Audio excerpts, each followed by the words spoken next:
নয়তে হয়ে যায়, আর যে হয় না সে 90-তে হয় না। কথা ঠিক না? আমার রসুল আবু জেহেলের সামনে বললেন আমি নবী। আবু জেহেল বলে প্রমাণ কি? কামলিওয়ালা আঙ্গুল তুললেন, চাঁদ দুটুকরো হয়ে গেছে, ঈমান আনে নাই।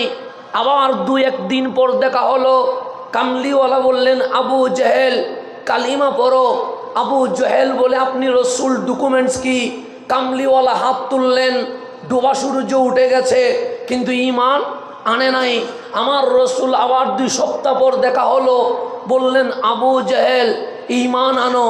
আবু জেহেল বলে রসুল প্রমাণ কি? আমার কামলিওয়ালা আবু জেহেলের হাত ধরে জঙ্গলের ভিতরে যাচ্ছে, আবু জেহেল কাঁপছে। আমার রসুল বলেন কাঁপো কেন? যে জঙ্গলে বাঘ আছে, সিংহ আছে, হাতি আছে। আমার রসুল বলেন লা তাখাফ, ভয় পায় না,